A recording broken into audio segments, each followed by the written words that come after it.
दोस्तों नमस्कार। Time and tense पढ़ रहे हैं हम लोग। ये लेक्चर नंबर 4 है। बिना समय गवाए इस लेक्चर की ओर चलते हैं कि इसमें क्या है। इससे पहले 2 सेकेंड में हम लोग देखते हैं कि तीसरे लेक्चर तक, लेक्चर 1, 2 और 3 में हम लोगों ने टाइम एंड टेंस में क्या जाना। हम लोगों ने समझा कि टाइम क्या है, टेंस क्या है, टेंस क्यों बना है ग्रामर में, क्या फर्क पड़ता है, टेंस नहीं रहता तो हम क्या नहीं बोल पाते, क्या नहीं लिख पाते। फिर हमने देखा कि कैसे टाइम के हिसाब से टेंस 3 ही भाग में बटा हुआ है। मतलब अगर कोई पूछे आपसे कि टेंस 3 ही भाग में, 3 ही कैटेगरी में क्यों बटा हुआ है, तो आप बता सकते हैं कि जो टाइम का सेक्शन बटता है, जो 3 भाग में समय बटा हुआ रहता है, उन्हीं तीनों भागों पे टेंस को आधारित करके, काम से रिलेट करके, एक्शन से रिलेट करके 3 भाग में बांटा गया, जिसको कहते हैं पास्ट, प्रेजेंट और फ्यूचर। फिर हमने देखा कि तीनों टेंस समय का डिवीजन तो कर दिए, फिर तीनों टेंस में 4 भाग फिर पैदा हुआ। कौन कौन सा? सिंपल या इंडेफिनिट, कंटिन्यूअस या इम्परफेक्ट, परफेक्ट और परफेक्ट कंटिन्यूअस। इनका क्या काम है ये हमने जाना। फिर हम लोग पिछला वीडियो जो लास्ट हुआ था उसमें हम लोगों ने क्या देखा कि प्रेजेंट टेंस का हम लोग ट्रांसलेशन बनाने का विधि जान रहे हैं, जिसमें सिंपल या इंडेफिनिट वाला कि कैसा वाक्य लिखा हुआ रहेगा, कैसा सेंटेंस रहेगा, उसकी क्या पहचान होगी जो सिंपल या इंडेफिनिट में होगा। प्रेजेंट का वो हमने पिछले वीडियो में पढ़ा। अभी आज का वीडियो में प्रेजेंट वाला ही, पिछला वीडियो में एग्जाम्पल जो पढ़ा था वो डू वाला और V1 वाला पढ़ा था। फिर हमने कहा नेक्स्ट वीडियो में डज वाला और V5 वाला लाएंगे। तो ये एक एग्जाम्पल होगा सिंपल इंडेफिनिट वाला का, प्रेजेंट का। इन एग्जाम्पल को एक्सप्रेस करने के बाद, एक्सप्लेन करने के बाद, फिर हम लोग कंटिन्यूअस का रूल जानेंगे ट्रांसलेशन बनाने का।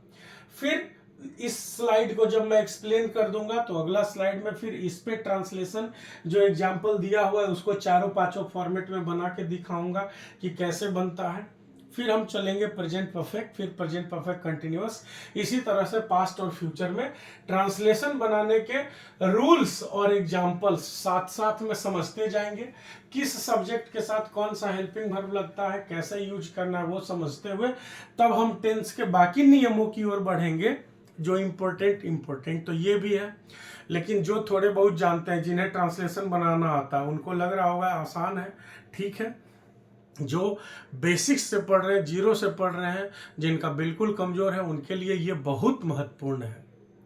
मैं बार बार कहता हूं कि हमें लगता है मन में भले ही कि हाँ मुझे सब आ रहा है, ट्रांसलेशन तो मैं बना लूंगा, लेकिन जब आप सेंटेंस पढ़ोगे, किसी नॉवेल में, किसी बुक में, किसी न्यूज़पेपर में सेंटेंस पढ़ते हो, तब उसको ट्रांसलेट करने की कोशिश करो।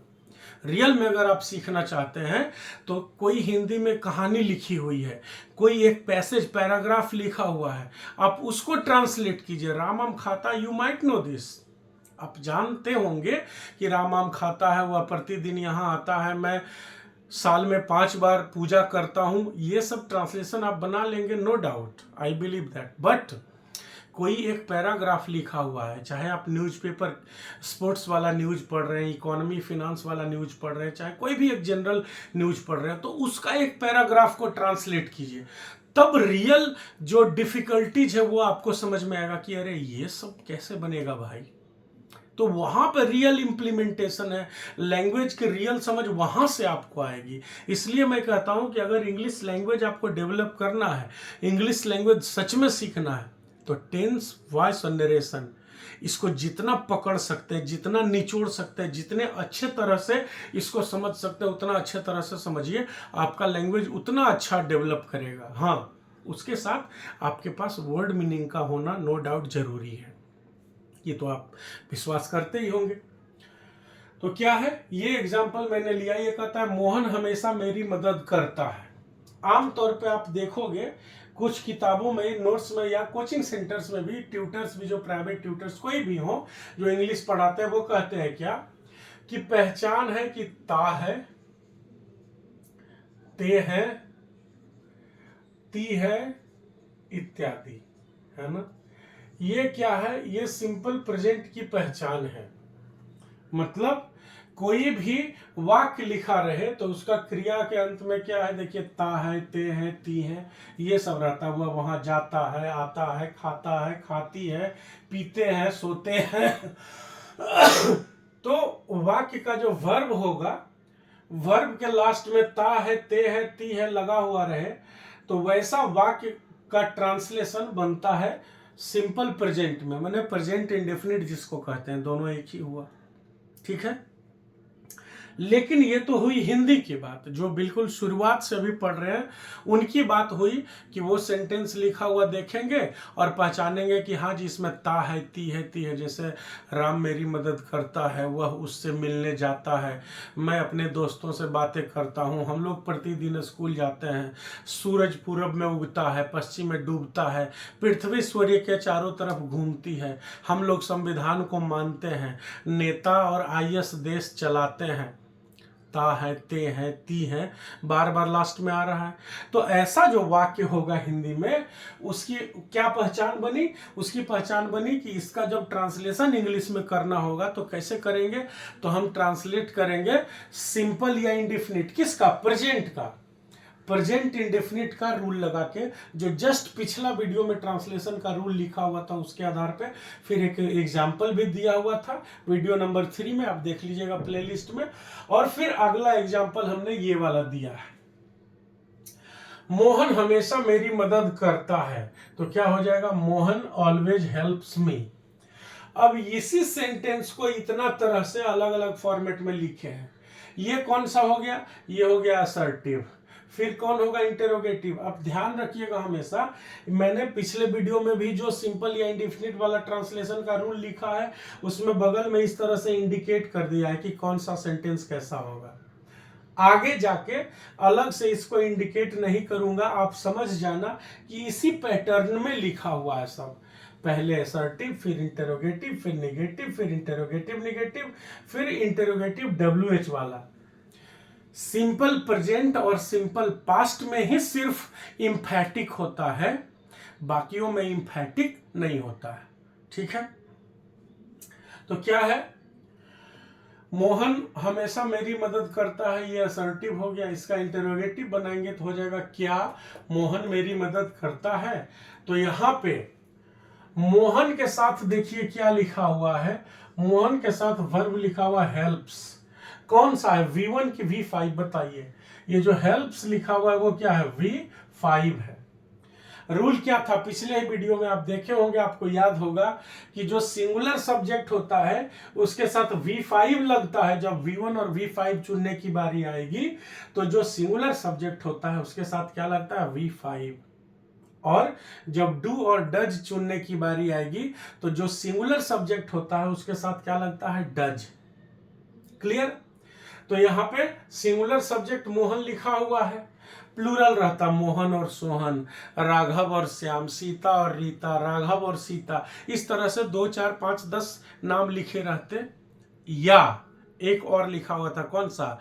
जो आई है, आई, वो जब तक प्रेजेंट में रहेगा तो कहने के लिए तो आई है सिंगुलर, लेकिन उसके साथ वर्ब लगता है प्लूरल।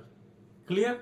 तो आई वाला एग्जाम्पल मैंने आपको बताया था पिछले वीडियो में, अभी मैं ये सिंगुलर सब्जेक्ट वाला वीडियो बता रहा हूं। ठीक है, तो डू वाला भी हो जाएगा, डज वाला भी हो जाएगा। क्या मोहन हमेशा मेरी मदद करता है? हो जाएगा does Mohan always help me, interrogative हो गया। फिर नेगेटिव क्या बनेगा? मोहन हमेशा मेरी मदद नहीं करता है, तो हो जाएगा Mohan does not always help me. आप ध्यान दीजिएगा, पिछला जो डू वाला था उसमें V1 था, इंटरोगेटिव में यहां डू आया, और डू आने के बाद यहां क्या हो गया था? ये V1। डज वाले में भी हमेशा ध्यान रखिएगा कि डज अगर बाहर निकल गया, मतलब डज से शुरुआत किया इंटरोगेटिव सेंटेंस बनाने का, तो डज लगने के बाद ये भी हो जाएगा V1, ये V5 नहीं रहेगा। जैसे लिखा हुआ रहता मैं खाता हूं, मैं खाता हूं का ट्रांसलेशन क्या बनाते? आई ईट बनाते ना, मैं खाता हूं। मैं खाता हूं का translation I am an account न होगा, मैं खाता हूं। बैंक वाला खाता नहीं, खाने वाला काम, क्रिया जो है। तो आई ईट हो जाएगा। अब इसका इंटरोगेटिव बनाएंगे तो क्या हो जाएगा, डू आई ईट। क्लियर है? तो क्या हुआ, जब आई ईट लिखे मैं खाता हूं, इसका इंटरोगेटिव बनाना था तो क्या किए, इसके आगे डू लगा दिए तो हो गया डू आई ईट। यहां पे ये V1 है और यहां भी ये V1 ही है। और जब V5 वाले में, डज वाले में जब देखते हैं तो क्या है, Mohan always helps me, V5 लिखा हुआ है। अब इसका भी अगर हम इंटरोगेटिव बनाएंगे तो V5 वाला में इंटरोगेटिव आगे क्या लग के बनता है, डज लग के, उसमें क्या लग के बनता है, डू लग के आगे बनता है। किसमें, जितना भी प्लूरल है उसमें, और आई के साथ। जब तक प्रेजेंट में रहे तब तक आई कहने के लिए सिंगुलर है, लेकिन मानिए इसको प्लूरल, वर्ब लगाइएगा इसके साथ प्लूरल। सिंटेक्स में भी हम लोग पढ़ चुके हैं ये बात। तो यहां डू आगे लग जाता है और ये ईट का ईट रह जाता है V1। और यहां पे जहां V5 है, हेल्प्स, स्लीप्स, गोज, ईट्स, ऐसा वाला एस लगा हुआ है, तो यहां इसका भी इंटरोगेटिव डज लगा के बनता है, लेकिन ये भी V1 हो जाता है। ऐसा नहीं कि यहां ईट है तो यहां ईट छोड़ दिए, तो इसी तरह से यहां हेल्प्स है तो यहां हेल्प्स छोड़ देंगे तो गलत हो जाएगा। डू, डज और डिड से सेंटेंस की शुरुआत हो। इंटरोगेटिव सेंटेंस अगर हेल्पिंग वर्ब आगे लगाया के बनाया जा रहा हो, और हेल्पिंग वर्ब कौन हो, डू, डज या डिड, तब क्या होता है, मेन वर्ब हो जाता है हमेशा V1। ध्यान रखना है उस पर, ठीक है। तो हो जाएगा does Mohan always help me, helps me नहीं। फिर है मोहन हमेशा मेरी मदद नहीं करता, निगेटिव सेंटेंस, तो क्या हो जाएगा, Mohan does not always help me. फिर है क्या मोहन हमेशा मेरी मदद नहीं करता है, इंटरोगेटिव और निगेटिव। ये कौन था, खाली निगेटिव, ये कौन है, इंटरोगेटिव और निगेटिव। तो क्या हो जाएगा, does Mohan not always help me. देखिएगा डज जहां जहां लगा हुआ है वहां पे हेल्प लिखा गया है, हेल्प्स नहीं लिखा गया है, V1 हो जाता है, ध्यान रखिएगा। फिर हाँ, मोहन हमेशा मेरी मदद करता है, या इसी बात को क्या कह सकते हैं, मोहन हमेशा मेरी मदद करता तो है। तो जो इंफेटिक वाला बात बताए थे कि आई के साथ डू लग जाएगा आई के बाद, और जो सिंगुलर होगा उसके बाद डज लगेगा इंफेटिक में, मोहन हमेशा मेरी मदद करता तो है, ये बात कब कही जाएगी, ये नॉर्मल सेंटेंस नहीं, इंफेटिक है।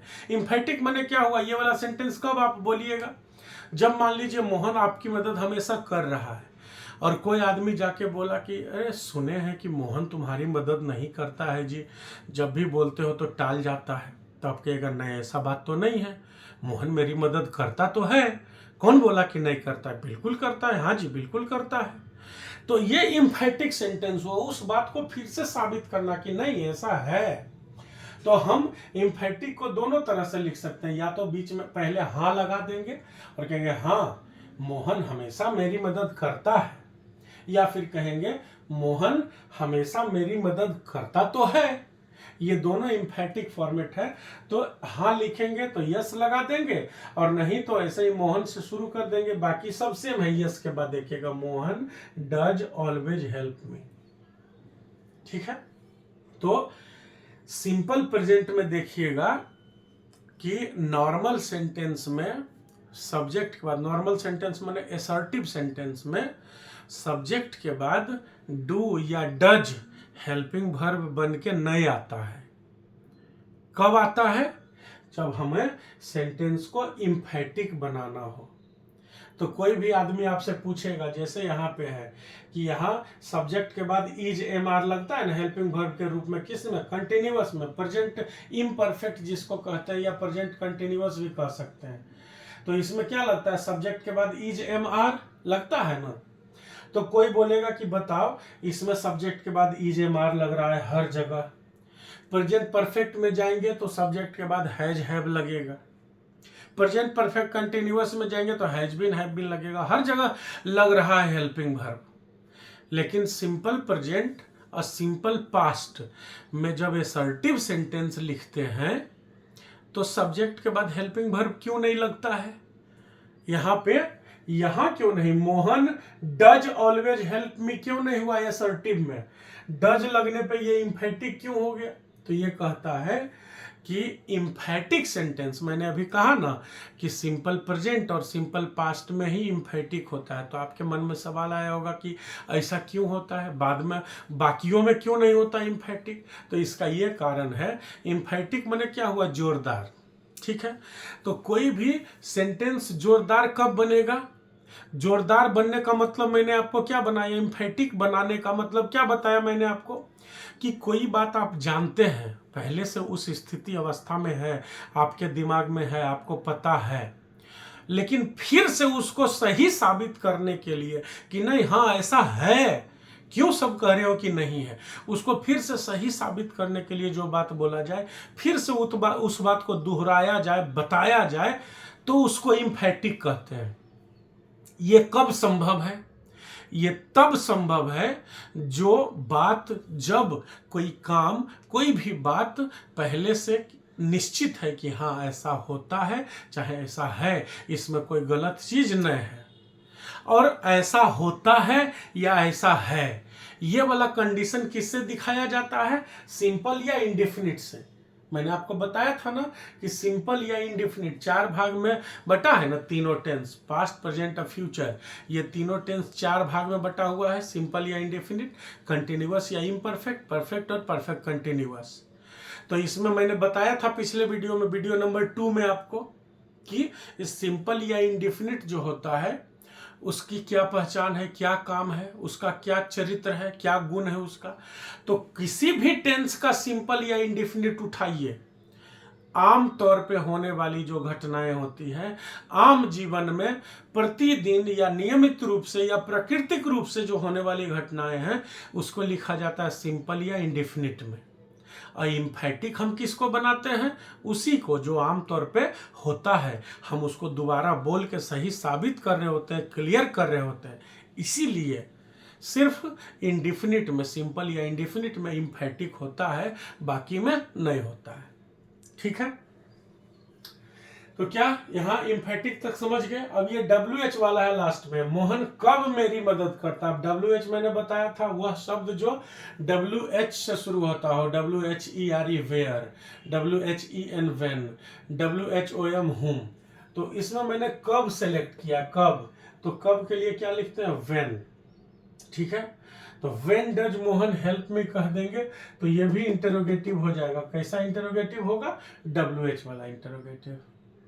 ठीक है, समझ गए इस बात को? अब आते हैं प्रेजेंट टेंस का दूसरा हिस्सा में, कौन सा, जिसको कहते हैं कंटिन्यूअस या इम्परफेक्ट। 4 हिस्सा में है, पहला हिस्सा खत्म हुआ। इसमें अगर कोई डाउट है, सिंपल या इंडेफिनिट वाला जो प्रेजेंट का, उसमें कोई डाउट है तो कमेंट में डालिए, मैं बताऊंगा। फिर है कंटिन्यूअस और इम्परफेक्ट। ट्रांसलेशन और भी हम देंगे आपको, जब प्रेजेंट का चारों हिस्सा का ट्रांसलेशन बनाने का रूल है, एग्जांपल समझा देंगे, तो फिर हम 20-25 गो ट्रांसलेशन बोर्ड पे लिखेंगे, जिसमें से कि आपका सारा कंसेप्ट क्लियर हो जाए। आप बनाइएगा, फिर हम उसका सॉल्यूशन भी बताएंगे। ठीक है, अब आते हैं कंटिन्यूअस या इम्परफेक्ट पर, दूसरा हिस्सा जो प्रेजेंट का है। तो इसमें कैसा काम रहता है, मतलब किस तरह से वाक्य लिखा हुआ रहेगा कि आपको पता चल जाएगा कि इसको हमको कंटिन्यूअस या इम्परफेक्ट में लिखना है। वाक्य कैसे लिखा हुआ रहेगा, तो देखिए, रहेगा वैसा काम जो अभी, मतलब आपके नजर के सामने या आपकी जानकारी में हो रहा है। जैसे मान लीजिए आपसे कोई पूछा कि अभी सुमन क्या कर रहा है जी, तो आप कहिएगा कि अभी तो खाना खा रहा है। मतलब सुमन आपके सामने है कि नहीं है ये आपको नहीं पता, हो भी सकता नहीं हो सकता, लेकिन जब आप कहिएगा कि सुमन अभी खाना खा रहा है, तो हम क्या समझेंगे कि आपको इस बात की जानकारी है कि अभी तुरंत अगर हम जाके देखें कि सुमन क्या कर रहा है, तो वो हमको खाना खाते हुए मिलेगा। तो वैसा कोई भी काम जो आपके नज़रों के सामने हो रहा है कि हाँ देखो वो खा रहा है, वो सो रहा है, वो पढ़ रहा है, वैसा कोई भी काम जो आपको आपकी नज़रों के सामने हो रहा है या आपकी जानकारी में है कि हाँ अभी अभी काम हो रहा है ना। जैसे किसी से फोन पे आप बात किए, पिताजी से बात किए, तो हाँ पिताजी कहाँ हैं, तो हम घर जा रहे हैं। अब बगल में आपके भाई बैठे हुए पूछे कि क्या बोले पिताजी, क्या कर रहे हैं, तो अभी घर जा रहे हैं, कहीं बाहर गए थे वहां से अभी घर जा रहे हैं। तो आपके सामने वो काम नहीं हो रहा है, लेकिन आपकी जानकारी में है कि हाँ अभी अभी अगर तुम पिताजी के पास पहुंच सकते हो तो पहुंच के देखो, वो घर जाते हुए मिलेंगे। तो वैसा काम होता है इम्परफेक्ट में, मतलब जिसको सिंपल कंटिन्यूअस कहते हैं, उसमें वैसा काम को लिखा जाता है, रखा जाता है जो अभी राइट नाउ इसी वक्त आपकी जानकारी में या आपकी नजरों के सामने हो रहा है। अब जैसे सिंपल प्रेजेंट वाला का हिंदी वाला का पहचान था ता है, ते है, ती है, वैसे ही इसका पहचान क्या है? रहा है, रहे हैं और रही है। ठीक है। अब अभी आपके दिमाग में अगर पहले से पढ़े होंगे तो आ रहा होगा कि अरे प्रेजेंट परफेक्ट कंटिन्यूअस में भी तो रहा है, रही है, रहे, रहता है। तो परफेक्ट कंटिन्यूअस और ये वाला कंटिन्यूअस दोनों में रहा है, रही है, ही रहेगा। लेकिन अंतर क्या होता है? वाक्य में काम कब से चल रहा है, कितना देर से चल रहा है, ये अगर लिखा हुआ है तो हो जाएगा प्रेजेंट परफेक्ट कंटिन्यूअस, और समय नहीं लिखा हुआ है तो हो जाएगा सिंपल माने इम्परफेक्ट वाला कंटिन्यूअस। जैसे वह पढ़ रहा है हो जाएगा इम्परफेक्ट, और वह 2 घंटों से पढ़ रहा है हो जाएगा परफेक्ट कंटिन्यूअस। तो हमने 4 भाग में जब बांटा था टेंस को, हर टेंस का वर्ब का 4 हिस्सा जब बनाया गया था, simple, indefinite, continuous, imperfect, perfect और परफेक्ट कंटिन्यूअस, तो उसमें मैंने आपको कहा था कि कंटिन्यूअस 2 नेचर का होता है, एक इम्परफेक्ट और एक परफेक्ट। इम्परफेक्ट वाला कंटिन्यूअस और परफेक्ट वाला कंटिन्यूअस में क्या अंतर होता है? यही अंतर होता है। इम्परफेक्ट माने कहता है अधूरा, अधूरा मतलब काम अभी चल ही रहा है, पूरा नहीं हुआ। तो कहिएगा परफेक्ट वाला भी तो कहिएगा कि यह मकान 2 महीना से बन रहा है, तो ये भी तो अभी बन ही रहा है। तो दोनों में अंतर होता है। क्या अंतर होता है? अगर कोई काम अभी हो रहा है, ठीक है, आपके नजरों के सामने या जानकारी में कोई काम हो रहा है, तो कंटिन्यूअस है, वो कार्य प्रगति पर है, काम चल रहा है। तो इसमें 2 नेचर का काम आता है। जैसे मैं बोल रहा हूं, मैं पढ़ा रहा हूं, हमारा वीडियो शूट हो रहा है, तो ये काम अभी चल रहा है, ठीक है ना। अब कहीं पे सड़क का निर्माण हो रहा है, पटना की बात करें तो पटना में अभी मेट्रो बन रहा है। अब होली में मान लीजिए सारा कारीगर छुट्टी पे चला गया सब, तो क्या कहिएगा कि पटना में मेट्रो नहीं बन रहा है? बन ही रहा है। तो एक वैसा काम होता है जो नजरों के सामने नहीं भी हो रहा है, रुका हुआ भी अगर है, तो हम कहेंगे कि हाँ ये काम हो रहा है, ठीक है। जैसे कोई बीमार है, हॉस्पिटल में भर्ती है, कहते हैं इसका इलाज चल रहा है, तो हमेशा सुई लेके उसको भोंकते रहता है डॉक्टर, नहीं ना। अरे जब आया तो दवाई दिया, आदमी पड़ा हुआ है आराम से, रेस्ट में भी तो रहता है कभी, लेकिन क्या कहता है कि उसका इलाज चल रहा है, 3-4 दिन से भर्ती है। तो वैसा काम जो आपकी नजरों के सामने नहीं भी हो रहा है, जैसे कहता है कि क्या जी सो बहन का या बच्ची का या बेटी का शादी उदी कर रहे हैं कि नहीं, तो हाँ कर रहे हैं, लड़का उड़का देख रहे हैं। तो मैंने क्या होता है कि कुर्सी पर बैठ के 5 गो लड़का को बैठा के ऐसे देख रहे हैं, ये नहीं होता है कहने का मतलब। लड़का देख रहे हैं का मतलब क्या हुआ कि ये प्रोसेस चल रहा है, जब भी वक्त मिलता है तो हम ये काम करते हैं। तो कंटिन्यूअस एक्शन 2 नेचर का होता है, एक वैसा जो लॉन्ग पीरियड में होने वाला होता है, वो आपकी नजर के सामने नहीं भी हो रहा होता है। जैसे दिल्ली मुंबई हाईवे का निर्माण हो रहा है, अब किसी दिन मान लो एक भी कारीगर नहीं आया, तो क्या कहेंगे? दिल्ली मुंबई हाईवे का निर्माण नहीं हो रहा है? हो रहा है, अभी नजरों के सामने नहीं भी हो रहा है तो भी हम कहते हैं कि हो रहा है, क्योंकि ये लॉन्ग प्रोसेस में जाता है। तो परफेक्ट कंटिन्यूअस और ये जो इम्परफेक्ट कंटिन्यूअस है, इसमें यही अंतर है। आमतौर पर दोनों बात को ध्यान में रखिएगा। आमतौर पर अगर वाक्य में समय मेंशन कर दिया, जैसे मैं पढ़ा रहा हूं तो यह है इम्परफेक्ट, और मैं 4 घंटों से पढ़ा रहा हूं, 2 हफ्ता से पढ़ा रहा हूं, 5 साल से पढ़ा रहा हूं, 20 मिनट से पढ़ा रहा हूं, समय इसमें अगर मेंशन कर दिया तो हो जाता है परफेक्ट कंटिन्यूअस। ये बेसिक अंतर हुआ सेंटेंस देख के पहचानने का कि किसको हम परफेक्ट कंटिन्यूअस में लिखेंगे और किसको सिंपल कंटिन्यूअस में। तो वह सेंटेंस जिसमें समय दिया हुआ रहेगा और कंटिन्यूटी की बात करेगा कि हाँ काम चल रहा है, समय दिया हुआ है तो होगा परफेक्ट कंटिन्यूअस, और समय नहीं दिया हुआ है और कंटिन्यूटी की बात करेगा तो वो हो जाएगा कंटिन्यूअस इम्परफेक्ट वाला। ठीक है। और दूसरी बात, ये काम जो इम्परफेक्ट वाला कंटिन्यूअस है वो आपकी नजरों के सामने उस वक्त हो रहा होता है, लेकिन परफेक्ट कंटिन्यूअस वाला अगर उस वक्त नहीं भी हो रहा है तो भी वो ऐसा काम है जिसके लिए कहेंगे कि हाँ ये प्रोसेस ऑन है। ठीक है। तो इसमें रहा है, रही है, रहे हैं, दोनों में रहेगा, है ना, परफेक्ट कंटिन्यूअस वाला में भी और इम्परफेक्ट वाला में भी, लेकिन आपको अंतर पहचानने आना होगा कि हाँ कैसे पहचाने, जो हमने अभी आपको बताया। जैसे मैं पढ़ा रहा हूं, आप इसी वीडियो को देख रहे हैं, ये काम अभी तुरंत हो रहा है तो इसलिए ये आएगा इम्परफेक्ट में। इसका ये ट्रांसलेशन बनाने का रूल है, आप देख लीजिए। ये है असर्टिव, ये है इंटरोगेटिव, ये है नेगेटिव, ये है इंटरोगेटिव नेगेटिव, ये WH वाला इंटरोगेटिव। अब अभी दूसरी स्लाइड में आपके सामने ट्रांसलेशन एक लिखता हूं इसका, जैसे मैं पढ़ा रहा हूं या आप इस वीडियो को देख रहे हैं, इनमें से किसी एक का ट्रांसलेशन इन पूरे फॉर्मेट में बना के आपको दिखाता हूं और फिर प्रेजेंट परफेक्ट वाला आगे लिखेंगे। ठीक है। तो नेक्स्ट स्लाइड अभी तुरंत लिखते हैं, वेट कीजिए। मैं पढ़ा रहा हूं, इस एग्जाम्पल को देखिए।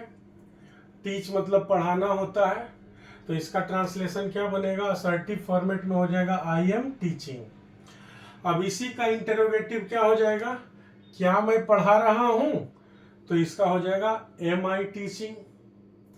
मैं नहीं पढ़ा रहा हूं, ये निगेटिव सेंटेंस बनेगा इसका, तो क्या होगा, आई एम नॉट टीचिंग। और इंटरोगेटिव निगेटिव होगा तो क्या होगा, क्या मैं नहीं पढ़ा रहा हूं, तो ये हो जाएगा एम आई नॉट टीचिंग। और मैं क्या पढ़ा रहा हूं, देखिए यहां तक में तो एक पैटर्न है, हमेशा ध्यान दीजिएगा। जैसे जनरली आजकल क्या है, लोग ये नहीं पूछेंगे कि राम आम खाता है या क्या राम खाता है, क्या राम खेलता है, पूछेंगे राम क्या खाता है ना, राम क्या खाता है। तो हमेशा ध्यान रखिएगा कि क्या, क्यों, कहां, कब, कैसे, है ना, ये सब सब्जेक्ट के बाद मतलब इधर बीच में लिखा रहे, सेंटेंस का शुरुआत में लिखा हुआ नहीं रहे, बीच में लिखा हुआ रहे। तो आपको ध्यान रखना होगा कि शुरुआत किससे होगी, WH वर्ड से। देखिए अंतर क्या है, यहां पे क्या शुरुआत में ही है, तो क्या ये जो है इंटरोगेटिव सेंटेंस बनाने के लिए सेंटेंस का, वाक्य का शुरुआत में आया है, ये बताता है कि ये जो इंटरोगेटिव सेंटेंस बनेगा ये बनेगा हेल्पिंग वर्ब से शुरू होके।